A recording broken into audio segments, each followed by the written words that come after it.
ഇതെന്തോന്നാണിത്? ഇങ്ങനത്തെ ഒരു മുട്ട ഇവിടെ കണ്ടിട്ടില്ലല്ലോ. അമ്മേ, ഇതെന്തോന്നാണിത്? മുട്ടയല്ലേ ഇത്? അതുമ്പോ എന്തോന്നാന്ന് നോക്കി. അത് വരച്ചിട്ടേക്കണത്. ഇതെങ്ങനെ അലമാരിയുടെ അടി വന്നോ?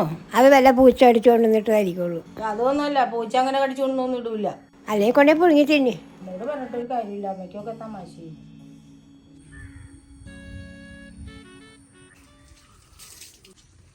സരിതേ, ഒന്നുങ്ങ വന്നേ. എന്താണ് ചേച്ചി?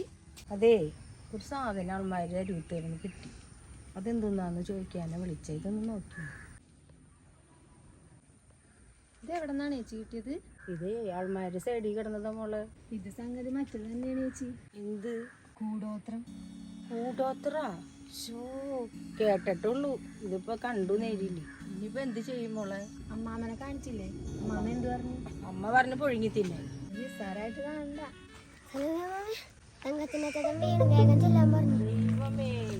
ചേച്ചി ഇതും കൊണ്ടുപോയിക്കോ.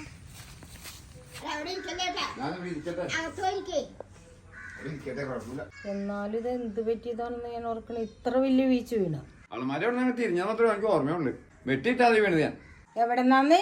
അളമാരി അവിടെ. ഇതത് തന്നെ, പണി തുടങ്ങിയിട്ടുണ്ട്. അമ്മോട് ഞാൻ കാലത്ത് പറഞ്ഞപ്പോ അമ്മയ്ക്ക് തമാശയല്ലായിരുന്നേ. അത് തന്നെയാ ഞാൻ പറഞ്ഞില്ലേ, കൂടോത്രം തന്നെയാ. ഒന്ന് പറഞ്ഞിരിക്കണേ. ഒരു എന്തെങ്കിലും കാര്യം കിട്ടിയിട്ടുണ്ടെങ്കിൽ അതിന് തൂങ്ങിക്കിടക്കും.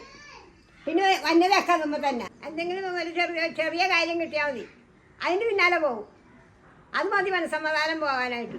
ഇതിപ്പോൾ ഉള്ളതാണെങ്കിലേ നമ്മുടെ മനസ്സമാധാനം കളയാനാണ് അവരുദ്ദേശിക്കണം. മൈൻഡ് ചെയ്യാതെ നടന്നു നോക്കിയാൽ ഒരു കുഴപ്പവും ഉണ്ടാവില്ല. എൻ്റെ പൊന്നു ചേച്ചി, അമ്മാമ്മ പറയണമെന്ന് കാര്യമാക്കണ്ട കേട്ടാ. അമ്മാമ്മക്ക് പ്രായമായതാണ്. ഞാൻ ഇതുപോലെയുള്ള കുറേ സംഭവങ്ങൾ കണ്ടിട്ടുണ്ട്. എനിക്കും ഒരു മനസ്സമാധാനം ഇല്ലടി. ഇത് ആരോട് പറഞ്ഞിട്ട് അത് ആർക്കും വിശ്വാസവുമില്ല. അപ്പൊ ചേട്ടൻ തന്നെ വീണിരിക്കുന്നുണ്ട്. ഇവനോട് പറഞ്ഞിട്ട് ഇവനത് വിശ്വസിക്കണില്ല. എന്നോട് പറഞ്ഞ് ഞാൻ എന്ത് ചെയ്യാനാണ്? പിന്നെ എനിക്ക് തോന്നണത് അമ്മാമ്മ പറഞ്ഞാലും കാര്യമുണ്ടെന്നുണ്ട. നമ്മ ഇതിന്റെ പിന്നാലെ ആലോചിച്ചും പിടിച്ചും ഉള്ള സംഭവിക്കണ കാര്യങ്ങളൊക്കെ ഇതായിട്ട് ഇങ്ങനെ കണക്ട് ചെയ്ത് ചിന്തിക്കുമ്പോഴാണ് ഈ ഉള്ള മനസ്സമാധാനം നമ്മുടെ പോണത്. ഇതങ്ങോട്ട് വിട്. അതല്ല അമ്മ ഇഷ്ടം പോലെ കാണിച്ചോ, ഞാൻ എന്താ ചെയ്തു തരാം. അല്ലാതെ ഇപ്പം എന്ത് ചെയ്യാനാണ്? ആ റോസ്മിയാണ് ഞാൻ കറക്റ്റ് എടുത്ത് വീട്ടിലും പോയി. അവളുണ്ടായെങ്കിൽ അവളോട് കാര്യം പറഞ്ഞാൽ അവൾക്ക് മനസ്സിലായേനെ. അവളും ഇല്ല. റോസ്മി എന്ന് വരും? നാളെ വരും അവള്. നാളെ വരാൻ കാത്തിരിക്കുമ്പോഴേക്കും രണ്ടിലൊന്നാവും. അവളൊരു കാര്യം ചെയ്യേ, അയാളെ വിളിക്കേ. പൈസ ഞാൻ അവനോട് പറഞ്ഞ് മേടിച്ചു തരാം. എന്നാ ഞാൻ ആ പുള്ളിനോട് വരാൻ പറയാം.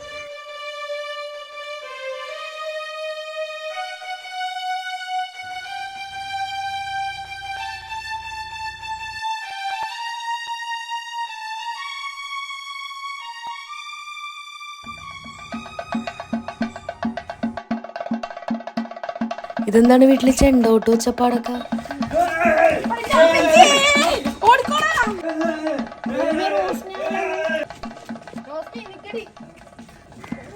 പേടിക്കാനൊന്നുമില്ല.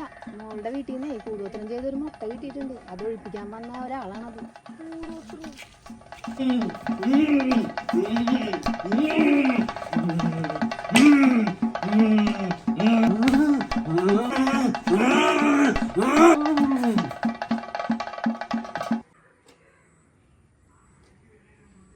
കൂടിയതാണ്. ഗൃഹനാഥൻ മുട്ട അടിക്കേണ്ടി വരും. ദൈവമേ, നീ മുട്ട അടിക്കണേ. അവൻ മുട്ടയൊന്നും അടിക്കില്ല. പിന്നെ മുട്ട അടിക്കാൻ പോണ്. എന്റെ അമ്മ ഇപ്പൊ മുടിയല്ലേ പോവുള്ളൂ, അല്ലെങ്കിൽ തല പോട്ടാ. ആ അപ്പച്ചാ, നമ്മുടെ കുടുംബത്തിന് വേണ്ടി ചെറിയൊരു മുടിയല്ലേ, അതങ്ങോട്ട് പോട്ടെ. ഇനി മുളയ്ക്കൂലേ? വാ ശിഷ്യ, മുട്ട അടിക്കൂ.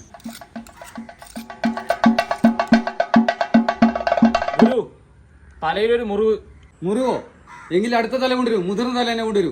പിന്നെ എന്റെ തല മേടിക്കാൻ അങ്ങോട്ട് പോവാ, അത് കിടക്കും. അയ്യോ, അങ്ങനെ പറയല്ല മാമേ, നമ്മുടെ കുടുംബത്തിന്റെ കാര്യത്തിലാണ്. വാ. പെണ്ണുങ്ങളുടെ അല്ല, ആണുങ്ങളുടെ തല തന്നെ വേണം. അപ്പൊ ചേട്ടന്റെ തല. ശിഷ്യ, വരൂ, പിടിക്കൂ. പിന്നെ കാര്യത്തിനല്ലേട്ടാ എങ്ങനെ വിട്ടോന്നോർത്തിരിക്കണേ. വടിക്കാമന്റെ തല. മുട്ട അടിക്കണമെന്ന് വാങ്ങിച്ചിട്ട് വേറെ വല്ലതാക്കിക്കൂടെ?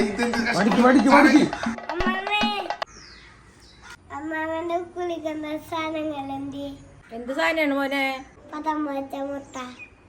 മുട്ടയോ? കൊച്ചു വരച്ചതാർന്നോ മുട്ട?